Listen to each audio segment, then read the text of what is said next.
Hello friends, welcome to my channel teaching study line.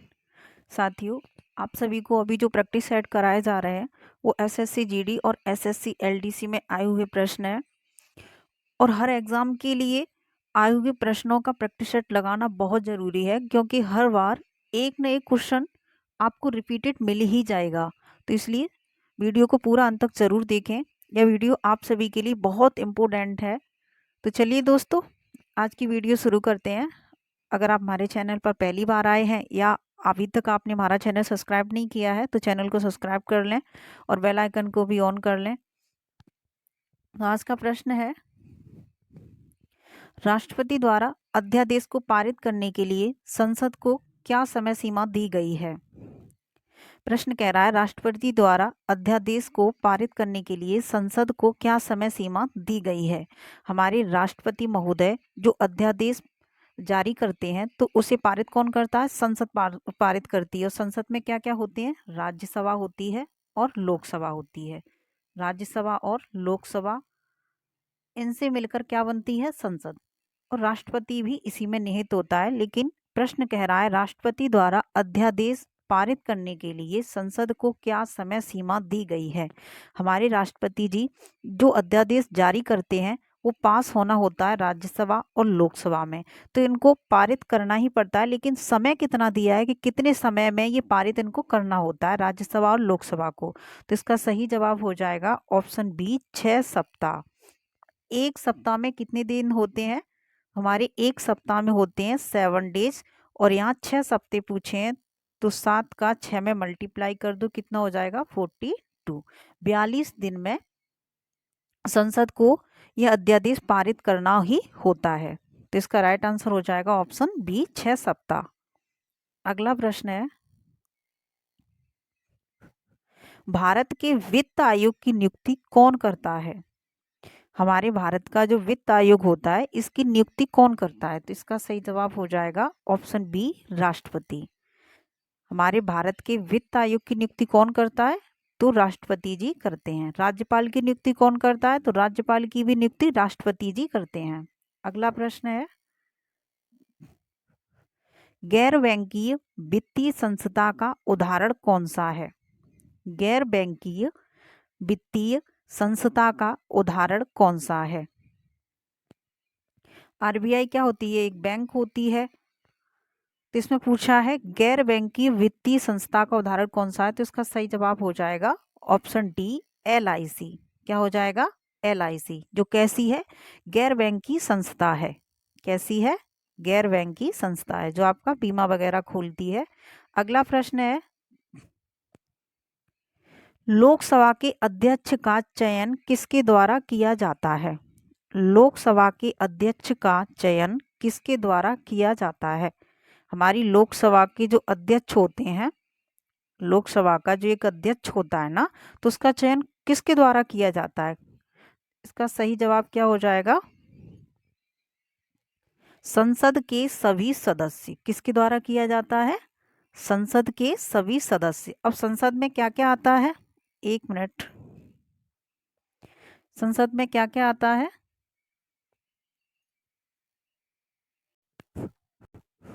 तो हमारी संसद के सभी सदस्य लोकसभा अध्यक्ष का क्या करते हैं? चयन करते हैं। और संसद के सभी सदस्य कौन? संसद में आती है राज्यसभा और लोकसभा। राज्यसभा और लोकसभा। राज्यसभा और लोकसभा के सभी सदस्य मिलकर लोकसभा के अध्यक्ष का क्या करते हैं? चयन करते हैं। अगला प्रश्न देखिए, निम्नलिखित में से कौन सी नदी गंगा नदी की सहायक नदी नहीं है।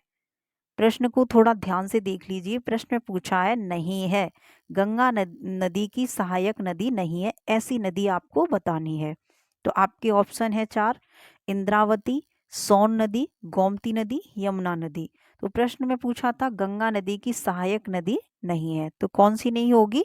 ऑप्शन ए, इंद्रावती नदी गंगा नदी की सहायक नदी नहीं है। तो फिर है किसकी ये? तो इंद्रावती जो नदी है वो यमुना नदी की सहायक नदी है।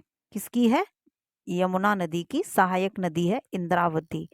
और बाकी के जो 3 बचे हैं, सोन, गोमती और यमुना। सोन, गोमती, यमुना जी। तो ये तीनों नदियां क्या हो जाएंगी? गंगा नदी की सहायक नदी हो जाएंगी। किसकी हो जाएंगी? गंगा नदी की सहायक नदी हो जाएंगी, सोन, गोमती, यमुना। लेकिन इंद्रावती किसकी है? तो वो है यमुना जी की सहायक नदी, इसको याद रखना। अगला प्रश्न है, निम्नलिखित में से कौन सी एक प्राकृतिक आपदा नहीं है? प्रश्न पूछ रहा है, निम्नलिखित में से कौन सी एक प्राकृतिक आपदा नहीं है? प्राकृतिक आपदा कौन सी होती है?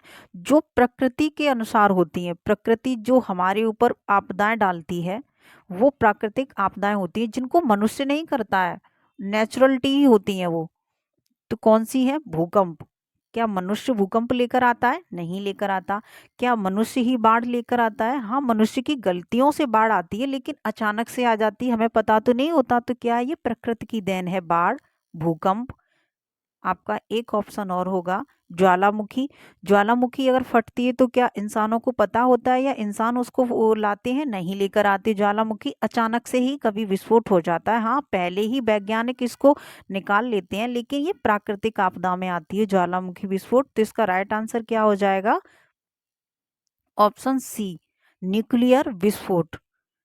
न्यूक्लियर क्या है? ये जो परमाणु बम वगैरह जो फोड़ी जाती हैं, ये प्राकृतिक आपदा नहीं है, ये कृत्रिम है। इसको मनुष्य ही बनाता है और मनुष्य इसको फोड़ता है। तो ये प्राकृतिक आपदा नहीं है। ऑप्शन में नेगेटिव पूछा था, नहीं वाला प्रश्न। तो इसका राइट आंसर हो जाएगा ऑप्शन सी, न्यूक्लियर विस्फोट। अगला प्रश्न है, विश्व का सबसे बड़ा डेल्टा कौन सा है?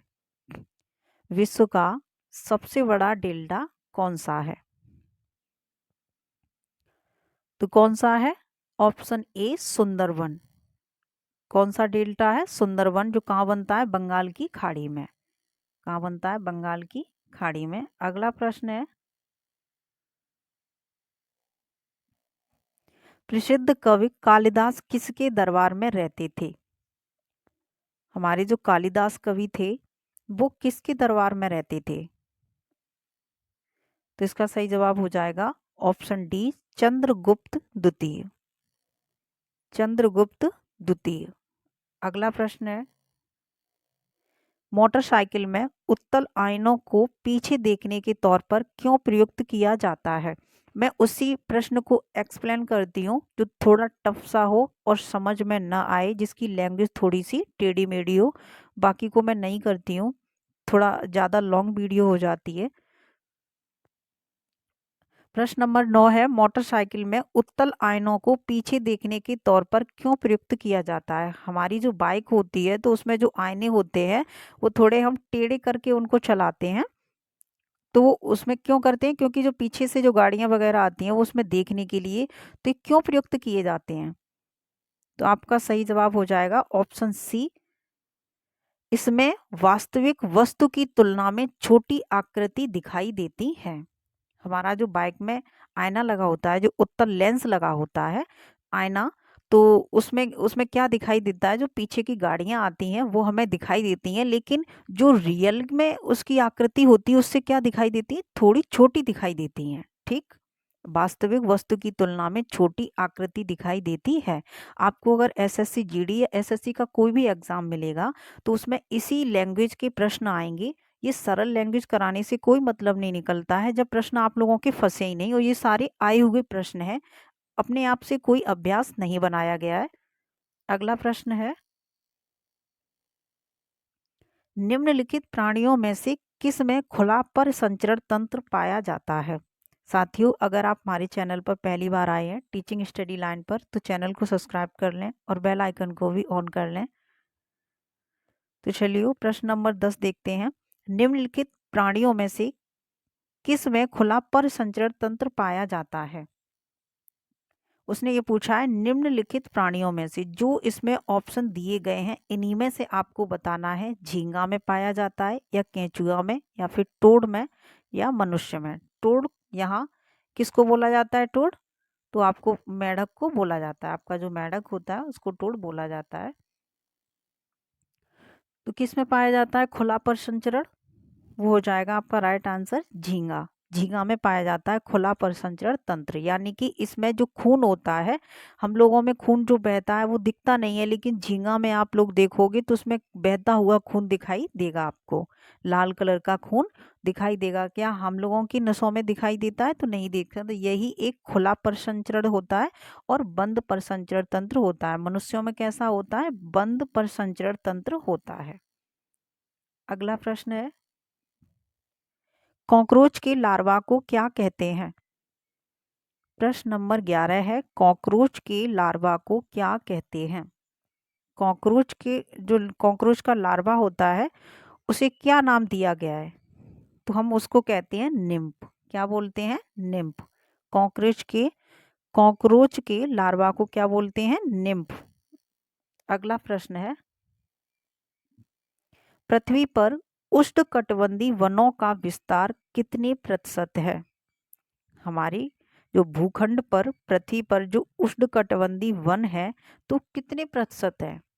इसका सही जवाब हो जाएगा ऑप्शन ए 7%। 7% है क्या? उष्णकटिबंधीय वन। अगला प्रश्न है,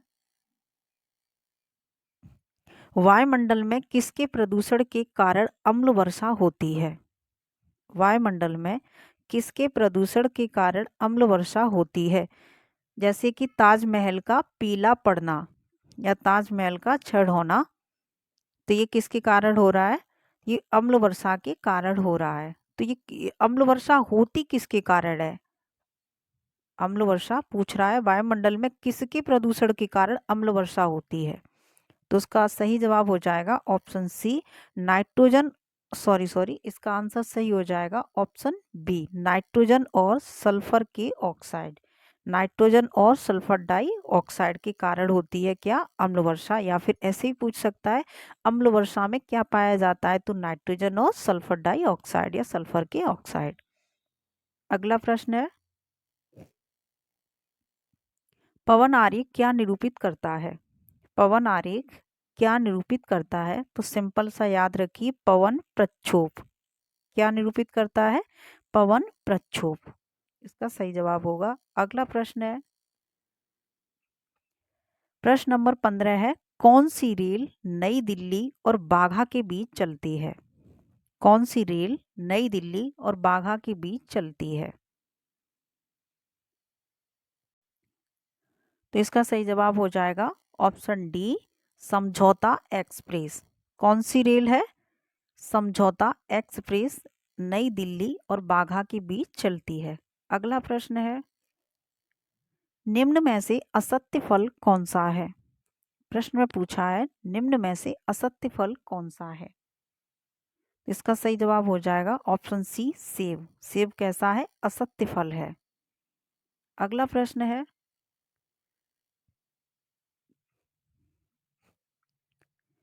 चंगेज खान ने जलालुद्दीन का पीछा करते हुए किसके शासनकाल में भारत की सीमाओं पर आक्रमण किया था? प्रश्न को थोड़ा ध्यान से पढ़ लीजिए और प्रश्न की लैंग्वेज थोड़ी बड़ी है। चंगेज खान ने जलालुद्दीन का पीछा करते हुए किसके शासनकाल में भारत की सीमाओं पर आक्रमण किया था? चंगेज खान ने जो भारत पर आक्रमण किया था वो जलालुद्दीन के पीछा करते हुए जो किया था, उस आक्रमण की बात हो रही है। तो किसके शासनकाल में किया था? उस टाइम किसका शासन चल रहा था? तो इसका सही जवाब हो जाएगा ऑप्शन बी, इल्तुतमिश। जिस टाइम भारत में इल्तुतमिश का राज्य चल रहा था या शासन चल रहा था, उस टाइम चंगेज खान ने जलालुद्दीन का पीछा करते हुए भारत की सीमाओं पर आक्रमण किया। इल्तुतमिश की बेटी थी रजिया, जिसे राजगद्दी सौंपी गई थी, और इल्तुतमिश के 4 बेटे थे। इतना याद रखें, अक्सर यही पूछा जाता है। रजिया, और रजिया ने अपने ही दुश्मन या अपने ही विरोधी से क्या कर लिया था? विवाह कर लिया था। अगला प्रश्न है, घटिया वस्तु के लिए मांग गिरती है जब? घटिया वस्तु के लिए मांग गिरती है, गिरना का मतलब कम होती है। घटिया वस्तु के लिए मांग कम होती है जब?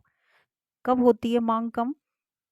जब कीमत बढ़ती है, आय बढ़ती है, कीमत घटती है। आपका ऑप्शन डी होगा, आय घटती है। तो इसका सही जवाब हो जाएगा ऑप्शन बी, घटिया वस्तु के लिए मांग कब गिरती है? जब आय बढ़ती है, इनकम बढ़ती है। क्या बढ़ती है? इनकम बढ़ती है। तो घटिया वस्तु को फिर कोई नहीं पूछता है, इसलिए उसकी मांग गिर जाती है। अगला प्रश्न है, कौन सा पर्वत हिमालयी श्रृंखला का अंग नहीं है? कौन सा पर्वत हिमालयी श्रृंखला का अंग नहीं है? इसका सही जवाब हो जाएगा ऑप्शन ए, अरावली। और अरावली पर्वत श्रृंखला जो है वो सबसे कैसी है? प्राचीन है या पुरानी है। ठीक है, इससे इतना याद रखें। कौन सा पर्वत हिमालयी श्रृंखला का अंग नहीं है? तो अरावली पर्वत जो श्रृंखला है वो हिमालयी श्रृंखला का अंग नहीं है।